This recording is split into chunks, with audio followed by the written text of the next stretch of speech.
2 अक्टूबर 2024 बुधवार के दिन श्राद्ध पक्ष के समापन का अंतिम दिवस सर्वपितृ अमावस्या का पर्व मनाया जाएगा।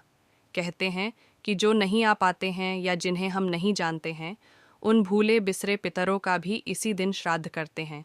सभी ज्ञात अज्ञात पितरों का श्राद्ध करने की परंपरा है। अगर कोई श्राद्ध तिथि में किसी कारण से श्राद्ध न कर पाया हो या फिर श्राद्ध की तिथि मालूम न हो, तो सर्वपितृ श्राद्ध अमावस्या पर श्राद्ध किया जा सकता है। मान्यता है कि इस दिन सभी पितर आपके द्वार पर उपस्थित हो जाते हैं। आओ जानते हैं, गरुड़ पुराण के अनुसार इस दिन कौन से 5 महत्वपूर्ण कार्य करें कि हमारे पूर्वज प्रसन्न हों। पंचबलि कर्म। इस श्राद्ध में पंचबलि अर्थात गोबलि, श्वान बलि, काकबलि, देवादि बलि और पिपलिकादि बलि कर्म जरूर करें। अर्थात इन सभी के लिए विशेष मंत्र बोलते हुए भोजन सामग्री निकालकर उन्हें ग्रहण कराई जाती है।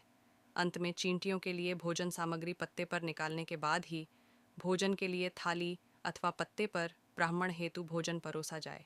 साथ ही जमई, भांजे, मामा, नाती और कुल खानदान के सभी लोगों को अच्छे से पेट भर भोजन खिलाकर दक्षिणा जरूर दें।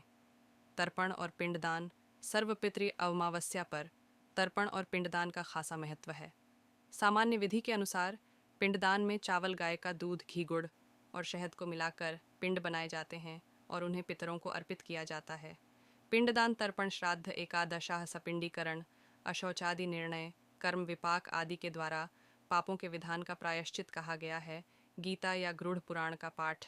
गरुड़ पुराण में मृत्यु के पहले और बाद की स्थिति के बारे में बताया गया है, इसीलिए यह पुराण मृतक को सुनाया जाता है। सर्वपितृ अमावस्या के दिन गरुड़ पुराण के कुछ खास अध्यायों का पाठ करें या गीता का पाठ जरूर करें या घर में ही करवाएं।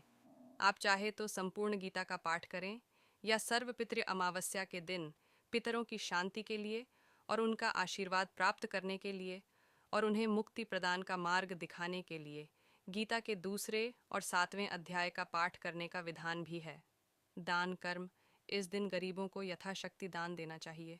अनेकों दानों का उल्लेख मिलता है, जैसे गौदान, छाता दान, जूते चप्पल दान, पलंग दान, कंबल दान, सिरहाना दान, दर्पण, कंघा दान, टोपी दान, औषध दान, भूमि दान, भवन दान, धान्य दान, तिल दान, वस्त्र दान, स्वर्ण दान, घृत दान, लवण दान, गुड़ दान, रजन दान, अन्न दान, विद्या दान, अभय दान और धन दान।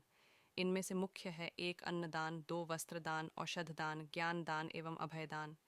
कुछ दान ऐसे भी होते हैं जो किसी व्यक्ति विशेष को नहीं दिए जाते हैं, जैसे दीपदान, छायादान, श्रमदान आदि। 16 ब्राह्मणों को भोजन कराना। सर्वपितृ अमावस्या पर पंचबलिक कर्म के साथ ही बटुक ब्राह्मण भोज कराया जाता है।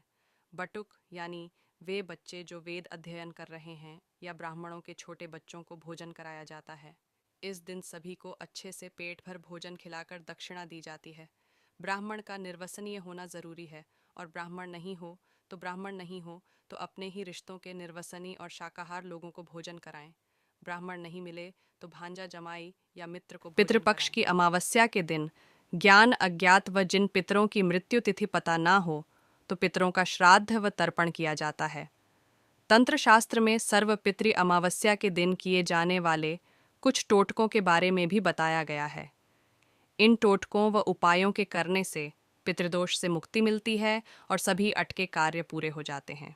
अक्टूबर दिन शनिवार को सर्वपितृ अमावस्या है और शास्त्रों में इसे मोक्षदायिनी अमावस्या भी कहा गया है। शनिवार के दिन अमावस्या तिथि होने की वजह से इसे शनिश्चरी अमावस्या के नाम से भी जाना जाएगा। साथ ही इस दिन साल का अंतिम सूर्य ग्रहण भी है। सर्वपितृ अमावस्या के दिन पितरों के नाम पर किए गए टोटके और उपाय शुभ फल प्रदान करते हैं। इन टोटकों के करने से जीवन की सभी परेशानियों का निवारण होता है और पितरों का आशीर्वाद भी प्राप्त होता है। आइए जानते हैं सर्वपितृ अमावस्या के दिन कौन से टोटके करने चाहिए।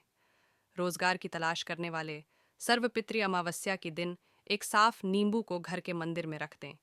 फिर उसको रात के समय 7 बार अपने सिर से उतार लें।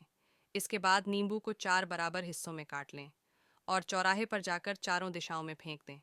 ऐसा करने से करियर में तरक्की के शुभ योग बनना शुरू हो जाएंगे। सर्वपितृ अमावस्या की शाम को घर के ईशान कोण में गाय के घी का दीपक जलाएं। ध्यान रखें कि बत्ती के लिए लाल रंग के धागे का उपयोग करें। साथ ही दीपक में थोड़ी केसर व काले तिल डाल दें। ऐसा करने से कर्ज से राहत मिलेगी और आर्थिक स्थिति मजबूत होगी। सर्वपितृ अमावस्या की रात काले कुत्ते को तेल से चुपड़ी रोटी खिला दें। अगर कुत्ता उसी समय रोटी खा लेता है तो शत्रु आपका कुछ बिगाड़ नहीं पाएंगे और करियर में तरक्की होगी। साथ ही इस दिन शराब, तामसिक भोजन, झूठ बोलना, अनैतिक कार्य आदि नहीं करने चाहिए। ऐसा करने से पितर नाराज हो जाते हैं। सर्वपितृ अमावस्या की रात 5 लाल फूल और 5 जलते हुए दीपक बहती हुई नदी या तालाब में छोड़ दें।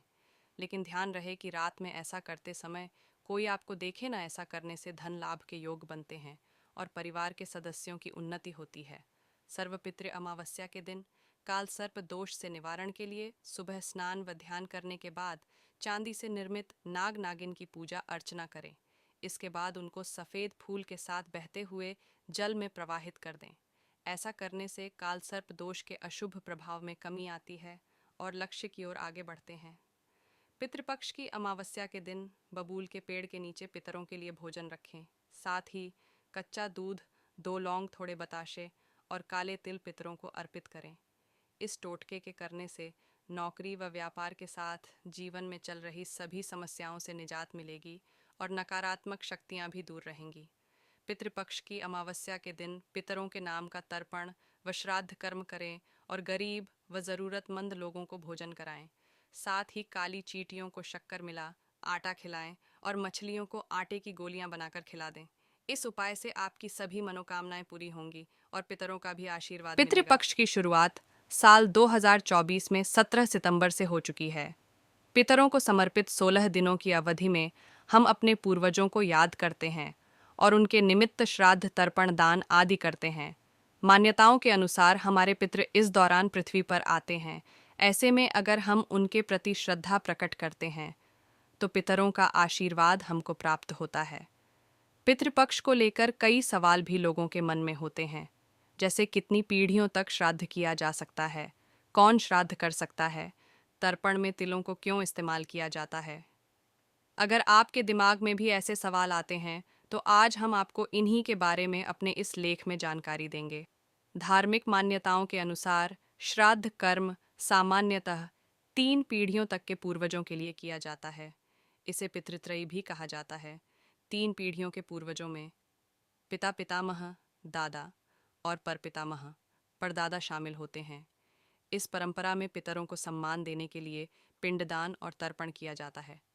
हालांकि कई जगह परिवार के अन्य पूर्वजों और रिश्तेदारों का भी श्राद्ध लोगों के द्वारा किया जाता है, लेकिन मुख्य रूप से 3 पीढ़ियों तक का श्राद्ध ही धार्मिक दृष्टि से अनिवार्य माना जाता है। कौन कर सकता है? श्राद्ध, तर्पण और पिंडदान पुत्र, पौत्र, भांजा और भतीजा कर सकता है। अगर किसी घर में पुरुष सदस्य न हो तो दामाद को भी पितृ तर्पण करने की इजाज़त होती है। वहीं आधुनिक दौर में महिलाओं के द्वारा भी अब तर्पण किए जा रहे हैं। पुत्री और बहू के द्वारा कई स्थानों पर पितृ तर्पण किए जाते हैं। तर्पण में क्यों होता है? तिल का इस्तेमाल। तिल को शुद्ध और पवित्र माना जाता है, जो आत्माओं को शांति और तृप्ति प्रदान करने के लिए श्राद्ध के दौरान उपयोग में लाया जाता है। मान्यताओं के अनुसार तिल का श्राद्ध के दौरान इस्तेमाल करने से नकारात्मक शक्तियां दूर होती हैं। इसके चलते पितरों की आत्मा को शांति और संतुष्टि मिलती है। हमारे पौराणिक ग्रंथों में तिल का उल्लेख पवित्र अनाज के रूप में किया गया है। इसलिए